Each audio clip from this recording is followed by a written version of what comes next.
Do you shop at St. Vinny's? Here are some reasons you might want to. Fall fashion. Hello, back to school shopping. Y'all, it's a perfect place to get cute and cool outfits that are budget friendly. And crafts. Are you looking for a new hobby? They got you. Plus, when you shop at St. Vinny's, you also help your neighbors in need. Money spent at the stores stays right in Dane County. They provide direct charity to the housing insecure, our food pantries, pharmacies, and more. So to find your nearest store, head to shopstvinny's.com. That's shop, STVINNYS.com.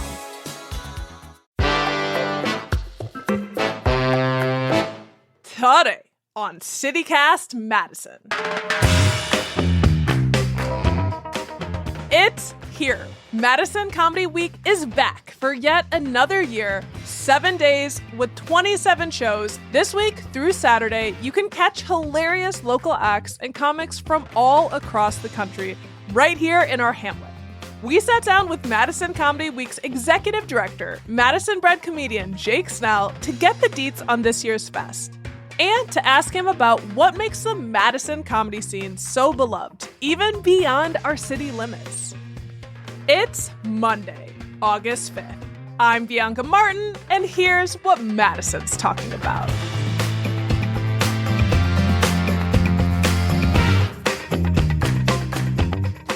Hey, Jake. Hey, Bianca. How are you doing? I'm doing really well. There are a few things that I like more than comedy, so this is going to be a really fun conversation for me, and I'm just glad that we get to talk with you. Let's get into it. So Comedy Week, how are you feeling about this year's lineup? The lineup is fantastic. There's over 100 people from all over the country, so it's a really good year, and it's mostly showcase shows. So it's a lot of people that, would come back to work in Madison at the club and all that kind of stuff.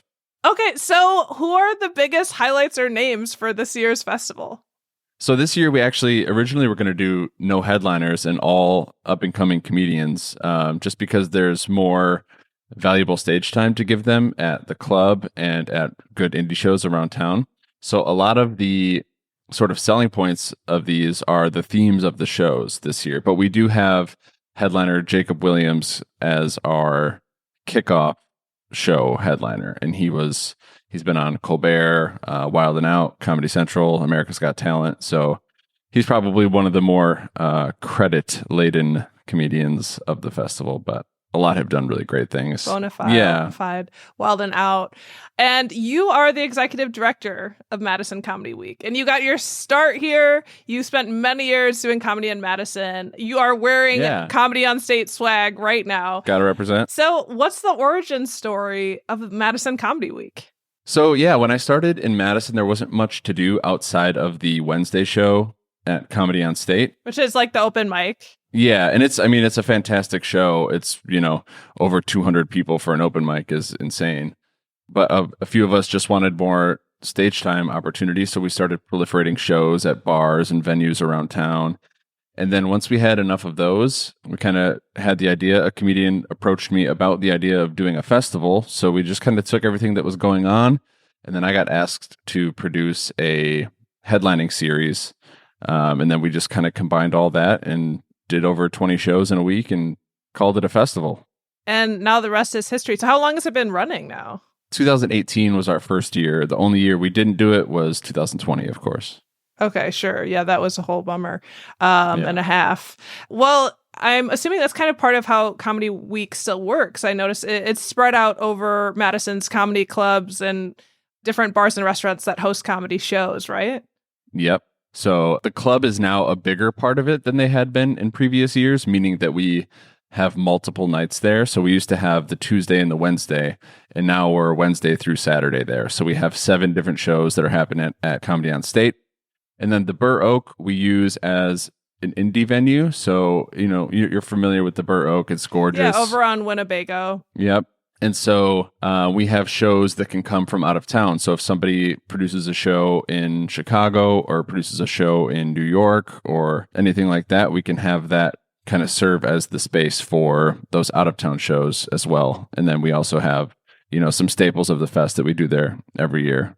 And then we have between all 27 shows, there's 12 different venues. And then the rest of the venues are ones that happen, monthly or biweekly or whatever it is, the schedule. But yeah, it's pretty much as grassroots as it can get.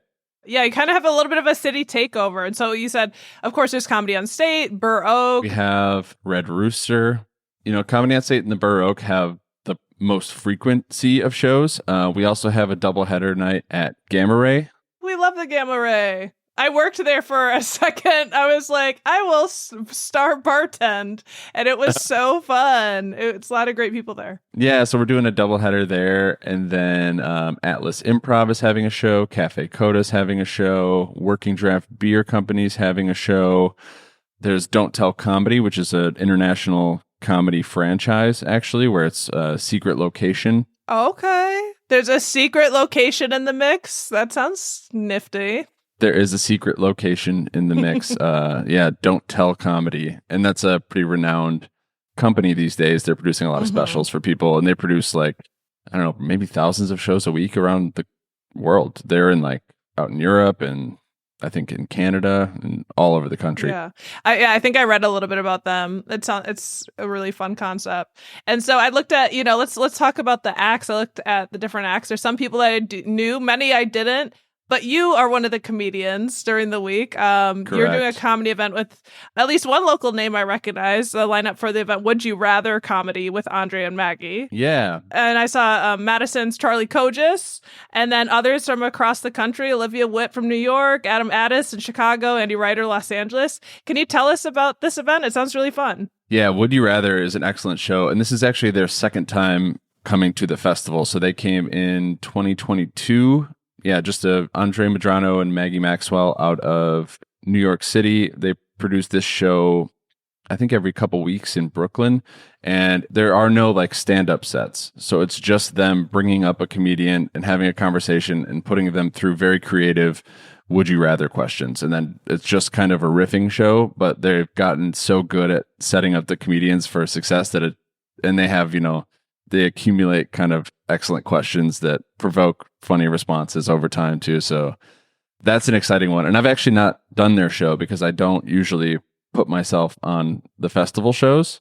If one of the producers wants me on it, then I go ahead and I oblige. If you insist. Yeah. Yeah. It sounds so fun. So would you rather, I'm stealing their concept momentarily, have dinner with former Mayor Paul Soglin or with State Street famous R. Paul Schlosser? What if I've already done both? I'd say you're a hero and a gentleman and a scholar. No, I was just trying to low-key flex, but I have had dinner with Art Paul. You have? Oh my God. What was that like? Art Paul Soglin would be a nice combo of a human being. That would be fantastic. The mayor of busking. The mayor of busking. I'd like to go to that show. My goodness gracious. We have a couple more. Would you rather grocery shop at Woodman's or Willie Street Co-op? Oh, you know what? I like the mission of the co-op. You can get some really nice fresh ingredients at the co-op. Nothing wrong with that. But there's something about the volume and the prices of Woodman's that you just can't beat. I don't know. The co-op is aspirational. It's like, I want to go in there and just drop $400 and not think about it. But Woodman's is pretty practical. Right. When you're feeling rich, you head over to the co-op, but Woodman's is solid. And there's lots of, you can see all kinds of crazy stuff in there. It stays popular. I'm thinking of the East Side in particular. Phil Woodman. Now that's who I want to have dinner with. Phil Woodman is the guy to have dinner. Okay. And then Art Paul could serenade in the background. Sure.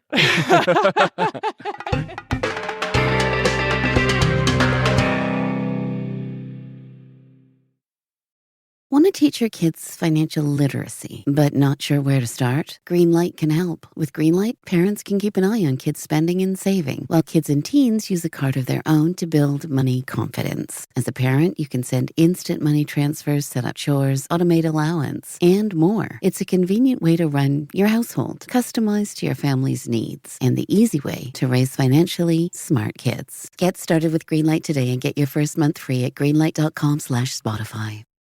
So, it's funny. I've actually done some podcast tapings with the local comedian Nate Chappell, and he has a kind of a game great. show. Yeah, several questions. And we did one at the Gamma Ray, and he's got a gig during Comedy Week, which is exciting. And that's the same sort of game show kind of format, which is so fun. Yeah, I saw you were on one of the recent ones, right? Yeah, I think I've been on the last 3 or 4.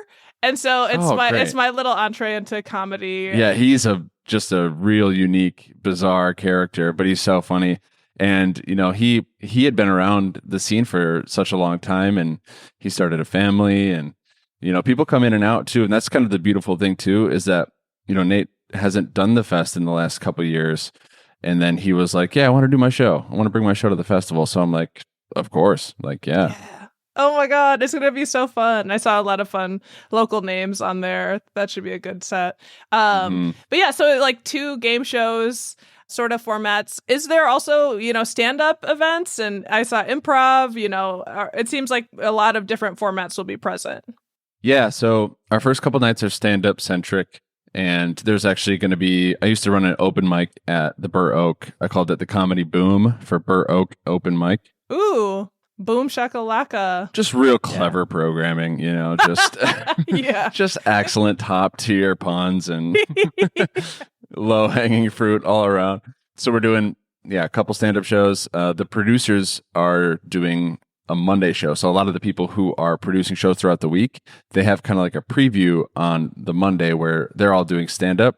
And then they can kind of plug their individual shows like throughout the week. So that's kind of a cool thing too. So to get all the producers on one show and then the mic that night. And almost everything at Comedy on State is just stand up, but some people are doing like variety acts. And then there's also the roast battle. And then we have like a mixed bag variety show.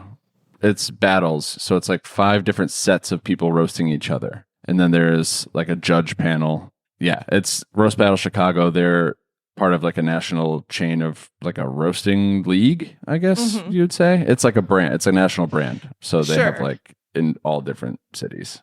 Okay. It's fun. I feel like roast is something that I've watched more of those on, but it's typically celebrity roast. So you kind of know some of the things. You're like, oh yeah, you did do that to your brother or whatever. And so what are some of the other events on deck that you'd want to highlight? I really like the rooftop bar at Camp Triple Indy. Oh. So the rooftop bar at Graduate Hotel is called Camp Triple Indy. And we used to have a monthly show there, and we do one every year for the festival. So it's called Comedy Summer Camp. And I don't know if you've been up there, but it's like, I haven't. It's actually, so the Graduate is excellent, and they're a sponsor. And I'm also rocking their merch. Oh, yeah. Wearing a Graduate hat. Shout out to Graduate. Gotta rep the people that support the fest. So yeah, they have an awesome rooftop bar. Beautiful Capitol views, lake views, and it looks like a little like log cabin. And so they do a really good job of like curating an experience for us. And they have like, is this over by Langdon? Yeah, it's 601 Langdon is Graduate Okay, Hotel. You know what? I've been in the lobby. Is their lobby like super? Yeah, they got like canoe light fixtures and like. Yeah, it's like rustic cabin, swanky swag hotel. Yeah, all of their hotels, like that's also a chain of hotels, but they like kind of brand to the city that they're in. So the one in Wisconsin, they really nailed it. In fact, cool. It was eerie. I was like, oh my God, these people know us too well. Like. Yeah, no, they're awesome. And so we love doing that show up there too, because that's one of the earlier shows. That's a 5:00 show on the Saturday. So that's like low cost, really good vibes, awesome comedians. And that's also, there's some room for like variety acts and stuff on that. If you were to kind of describe the layout of the week, it sounds like you're starting with stand up, and then what comes after stand up? Yeah, so some of these shows, like, because it's from Sunday to Saturday, right? So it's 7 days, a full week. Some of these shows are typically scheduled on like a day of the week at the venue. So if that's the case, then we plan the other stuff around that. So a lot of it is stand up, because that is like the people that submit to these kinds of things. But then you also have like Monkey Business Institute is doing an all-female improv troupe called Yes Ma'am at Cafe Coda.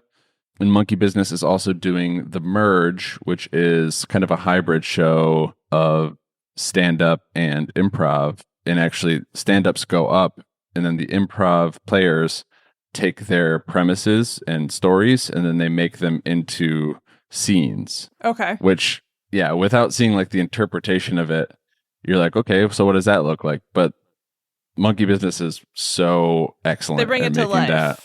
They Yeah. really, really do. And it's always very, very funny. It used to be one of my favorite shows when they would do it. And I think they actually took a brief hiatus too because they have so much going on because Monkey Business Institute, they do shows, they do classes, they do workshop training. So this will be kind of like a reprisal of that show as well with Vanessa Tortolano at the helm. So she's a leader. She really is. Vanessa, you're a leader. Yeah. Yeah, she's hilarious. I think I saw her at the Crucible last time I saw her, and it was like, yeah, definitely some good belly laughs. Yeah, so, and that's kind of one of the beautiful things too, is just like, I happen to have good relationships with people in the comedy community and the community kind of in general, to where like, if you put all that under one umbrella, we have like just enough infrastructure to squeak out like a beautiful festival. Yeah. Well, I wanted to ask you because you came up in the Madison comedy scene and you just had, you got to do like a big show at the Comedy on State, which seemed like it went really well and brought up all the feels. Can you tell me about that and what is special about the Madison comedy scene? So the club really set the precedent for like how awesome it can be because, you know, they just kind of like paved the way of like, we can have great crowds, we can have that attract great comics, and they do everything so meticulously well at the club that everyone's experience, it's like experiential marketing and hospitality and concierge, and like every comic that comes through is treated so well, and they're really, really, really attentive to detail for the performer experience and the audience experience, and you know, even down to staff and every little thing. So when you start producing comedy shows, the immediate contrast is like, oh, it's not like that everywhere. Or even when you start performing at other clubs, it's like, oh, it's not like that everywhere. Like, oh, we had it good and we didn't know. Right. Well, I mean, when you start hitting the road, you're like, Yeah. oh, wow, that's like places are like not great compared to the club we started at. We get spoiled. But then when you start to curate your own experiences, you have like a standard to set. And so I started at the Comedy on State open mic, doing it in 2015. And, you know, eventually started getting booked there on guest spots, which is like the first entry level, then eventually hosting weekends, and then eventually featuring weekends. And then I just got my first opportunity to headline, which was just a great, I think I wrote on the flyer, I couldn't think of a better ladder to climb for a decade. So, but they're good to people there and they want to develop the local scene too. So it was kind of nice that once we started doing this festival, the club was really supportive of it because a good scene around the club develops all the comedians to when they come work the club, they're better because they get out and do all these different kinds of rooms. So it just helps make a really well-rounded scene, and we're just kind of showing it off. And you said that you spent time doing work at Burr Oak, doing comedy work, comedy fun. So is that, have you spent or appreciated some of the other spaces in addition to the State Street? Oh yeah, there's been a lot of really great venues that have taken a chance on comedy over the years in Madison, and a lot of them I had nothing to do with as well, but I helped kind of, if people needed help with like somebody with experience, just like what should the tech setup look like, or what should this look like, I've always kind of made myself a resource. But then also, you know, there's people with other skill sets that I don't have that feel like the Madison scene has been very collaborative in an industry that's very competitive. So we kind of turned the competition into collaboration and just raised the bar for everyone up by one. So then it's kind of like the tide raises all ships sort of thing, you tide. know? Yeah. A rising tide. Yeah. I knew I would butcher the phrase, but I get the I spent all day across. mixing metaphors and butchering them, but I say that one actually, that's one of my number one ones, is a rising tide lifts all boats.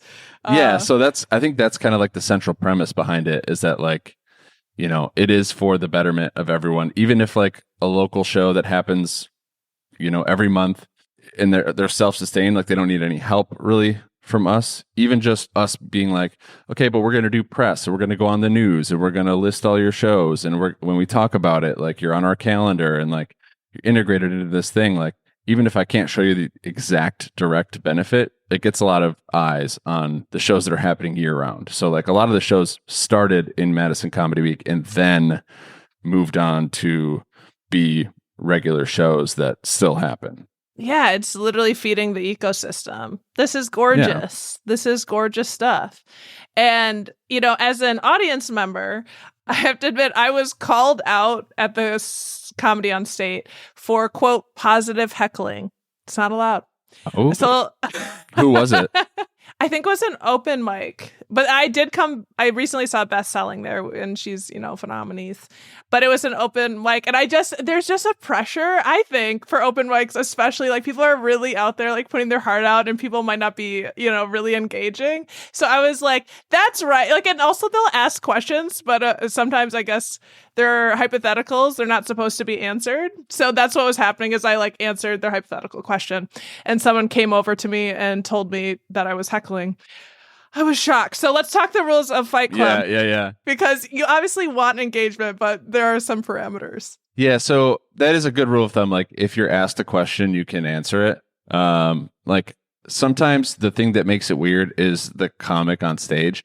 So like we encourage people to just like disarm the situation versus like, you know, lean in. And I think honestly most comics agree with that. Like there are certain comics that really sort of hell bent on like breaking balls and like really chopping people down, and like that is like a way to do it, but I'd much rather hear your material. And like if you can play off the crowd, or like someone says something weird in response and you play with that for a second. But like most of the comedians that are worth their salt rarely cut someone down. Like I don't put it past anybody. And it wasn't a comedian. It was someone actually the staff who was, I think, to me, I thought they were being hyper vigilant because I don't think I said anything like tacky. It depends who's on stage too. So the only problem with that is that like that can grow.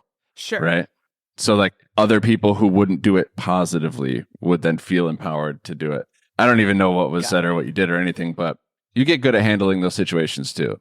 Like as a comedian, and they can be fun to the show, you know, like I think heckle is like when it's past a certain line. Positive heckle is kind of like an oxymoron. So if someone's using the word positive with it, it's not really like, you know, a heckle. Yeah. But, you know, if you're an audience member who's listening to this and you're going to come out to a show, the appropriate response is to laugh or don't. That's really it. And if they ask you a question and you want to chime in, like they asked you a question, that's totally fine as well. Most people are well-intended, and it rarely turns into a thing. You just see a lot of those clips on the internet because they get attention. Yeah. And so can folks expect to be called on during Madison Comedy Week? Like, are there, you know, is that something that's pretty regular in any sense? You know, sometimes and stand up you watch on TV, it's just like, oh, why'd you bring your kids? You knew it was coming. Hey, and I definitely wouldn't count on that, because here's the reality behind it. People are coming from all over the country. We probably wouldn't have taken them if they didn't prove that they had good jokes. So they're coming here to do like shorter sets, and they want to tell their jokes. So most people, I would be surprised if there was a lot of like calling out. You know what I mean? Got it. Because they've got a set, they've got material. Yeah, it's not, the chance is small, but not zero.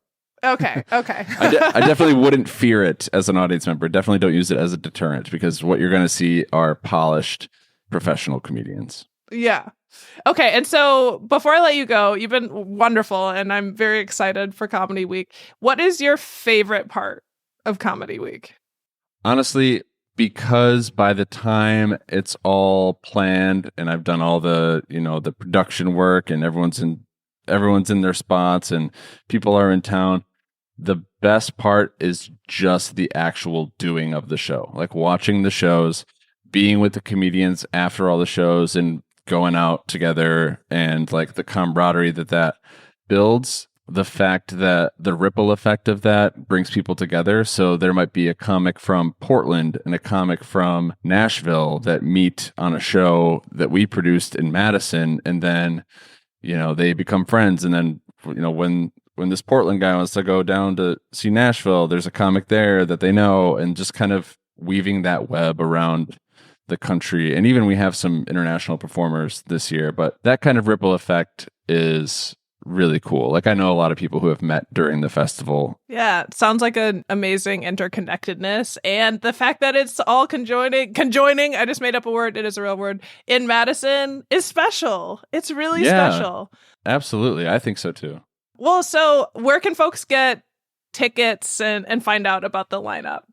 So MadisonComedyWeek.com has all of our shows listed. There's only 3 tabs on the website. It's like shows, about us, and like photos from previous festivals. So if you go to the shows tab, it has our whole calendar listed, and then it has an image you can click of every show on the festival. So that will take you. We put it there because there are like different ticketing things, right? So like the Comedy Club uses one ticketing thing. The Burr Oak uses another ticketing thing. Cafe Cody uses another one. So we centrally list them at MadisonComedyWeek.com. Well, Jake, it's been such a pleasure to meet you. Thank you for coming on CityCast Madison and spreading the good word about some joy and humor. Thank you for having me.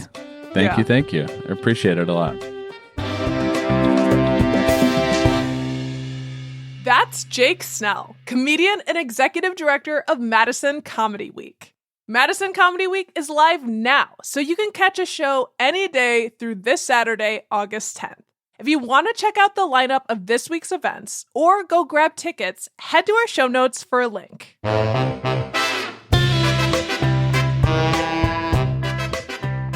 That's all for today, here on CityCast Madison. I'm Bianca Martin. If you enjoyed the show, why not share this episode with your favorite person to bust a gut with? Or Art Paul Schlosser? Heck, maybe it's both. Go tell him. We'll be back tomorrow morning with more stories from around the city. Until then, go have a good laugh.